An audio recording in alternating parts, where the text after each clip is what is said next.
തിരഞ്ഞു പിടിച്ച് വെടിവെച്ച് കൊല്ലുന്ന ദാരുണമായ സംഭവമുണ്ടായിട്ട് ആ സംഭവത്തെ യഥാർത്ഥത്തിൽ എന്തുകൊണ്ട് സംഭവിച്ചു എന്ന് വിവരിക്കുവാൻ പോലും ഇന്ത്യയുടെ ഭരണകൂടം തയ്യാറാകുന്നില്ല എന്നതാണ് ഏറ്റവും പ്രധാനപ്പെട്ട ഒരു കാര്യം. മറിച്ച് അതിന്റെ മറവിൽ എങ്ങനെയാണ് തങ്ങൾക്ക് രാഷ്ട്രീയവും സാമ്പത്തികവുമായ ലാഭമുണ്ടാക്കാൻ കഴിയുക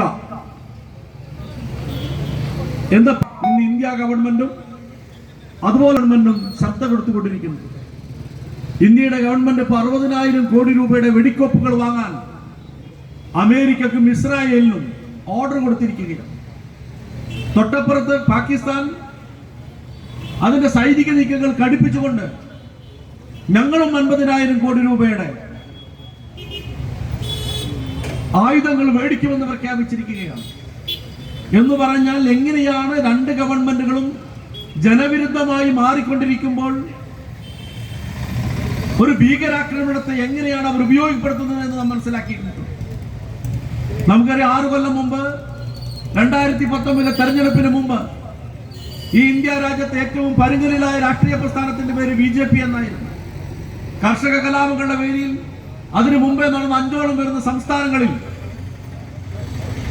4ലും തോറ്റ ഒരു സന്ദർഭത്തിലാണ് പൊടുന്നനെ ഇതേപോലെ കാശ്മീരിലെ ലിഡാർ പുഴയുടെ ഓരത്തുള്ള പൽവാമ എന്ന് പറയുന്ന സ്ഥലത്ത് ഭീകരാക്രമണം ഉണ്ടായത്.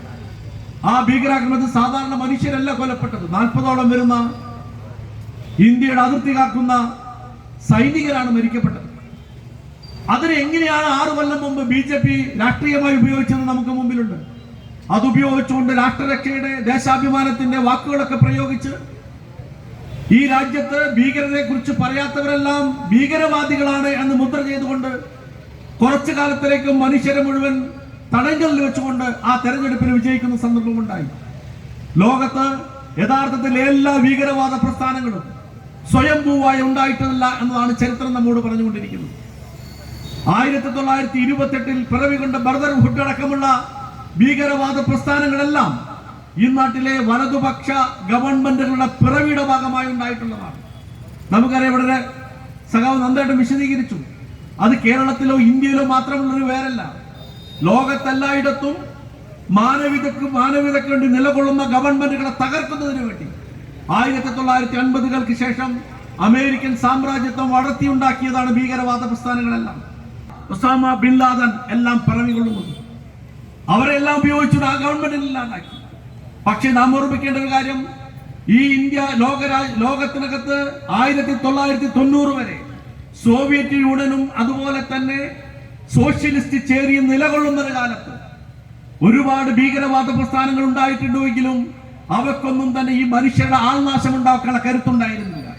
1950 മുതൽ 1990 വരെയുള്ള കാലം, ഏകദേശം 60 കൊല്ലക്കാലത്തിനിടയിൽ ഈ ലോകത്ത് മരിച്ച മനുഷ്യരുടെ എണ്ണം ഭീകരവാദ പ്രസ്ഥാനത്തിന്റെ ഭാഗം മരിച്ചവരുടെ 2000-ൽ താഴെയാണ്. പക്ഷെ അങ്ങനെ ഇടതുപക്ഷ ചേരി മുഴുവൻ ഇല്ലാതായി ഏകധ്രുവ ലോകത്തിന്റെ ഭാഗമായി ഇന്ന് ഭരിച്ചുകൊണ്ടിരിക്കുമ്പോൾ 35 കൊല്ലം പിന്നിടുന്ന ഈ ഒരു കാലത്ത് 2025 ഏറ്റവും ഒടുവിലെ 29 പേരുടെ കൊടിയ ഭീകരവാദ പ്രവർത്തനമായ ഭാഗമായി മനുഷ്യൻ നഷ്ടപ്പെട്ടതടക്കം 2.5 ലക്ഷം മനുഷ്യരാണ് ഈ ഭൂമുഖത്ത് നിന്ന് ഇല്ലാതായി ചെയ്തിട്ടുള്ളത്. ഇതെല്ലാം ഭീകരവാദ പ്രസ്ഥാനങ്ങളുടെ ഭാഗമായിട്ടാണ്. ആ ഭീകരവാദ പ്രസ്ഥാനങ്ങളെ വാലൂട്ടി വളർത്തിയത് മുഴുവൻ ഇവിടുത്തെ അമേരിക്കൻ സാമ്രാജ്യത്വമാണ്. അതുപോലെ തന്നെയാണ് ഓരോ കാലത്തും ഇതിനെതിരായിക്കൊണ്ട് ഉയർന്നു വന്ന ജനകീയ സമരങ്ങളും ഇല്ലാതാക്കുന്നതിന് വേണ്ടിയാണ് ഇതെല്ലാം ചെയ്തുകൊണ്ടിട്ടുള്ളത്. ഞാനിവിടെ ദീർഘമായി സംസാരിക്കാൻ ആഗ്രഹിക്കുന്നില്ല. ഇവിടെ കേരളത്തിന്റെ പശ്ചാത്തലത്തിൽ അതിനെ വർഗീയവൽക്കരിക്കാൻ, അതിനെ മതപ്രശ്നമാക്കി മാറ്റാൻ പലതരത്തിലുള്ള ശ്രമങ്ങൾ നടത്തുന്നുണ്ട്. ഇവിടുത്തെ RSS ഒരു ഭാഗത്ത് ശ്രമിക്കുന്നു.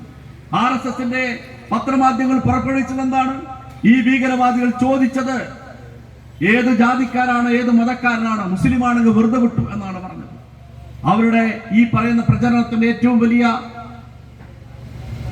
എതിർ എന്ന് പറയുന്നത് നമുക്കറിയാം, കൊച്ചിയിൽ ഈ അടുത്ത് ഇതിന്റെ കൂടെ മരിച്ച രാമചന്ദ്രൻ എന്ന് പറയുന്ന അദ്ദേഹത്തിന്റെ കഥയാണ്.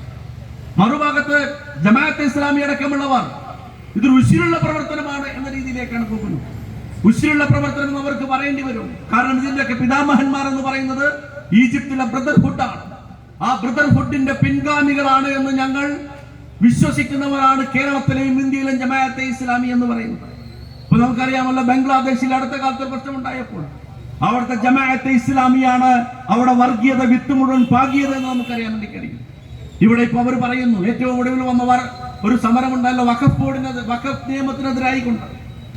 നിയമത്തിനെതിരായിക്കൊണ്ട് കേരളത്തിൽ നടന്ന വലിയ പ്രതിഷേധാഗ്നിയിൽ അവർ ഉയർത്തിപ്പിടിച്ച ഒരാളുടെ പടം, ആ പടം ബ്രദർഹുഡിന്റെ നേതാവിന്റെ പടമാണ്.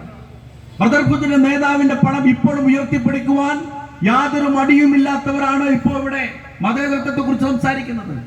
അതുകൊണ്ട് ഞങ്ങൾ ഈ മാനവിക സദസ്സിൽ ഉന്നയിക്കുന്നത് മാനവികമായി മനുഷ്യൻ ഐക്യപ്പെടണം എന്നുള്ളതാണ്. അതിനകത്ത് മതമില്ല എന്നുള്ളതാണ്. മതത്തിന്റെ പേരുള്ള സംഘടിക്കലല്ല ഈ നാടിന് വേണ്ടത് എന്നാണ്. ഭീകരവാദ പ്രസ്ഥാനങ്ങളുടെ ഭാഗമായി പ്രവർത്തിക്കുന്നതിനും മതമില്ല എന്നത് ഏറ്റവും വെളിവാക്കപ്പെട്ട ഒരു സംഭവമാണ് ഈ അടുത്ത പൽഹാമയിൽ ഉണ്ടായിട്ടുള്ളത്.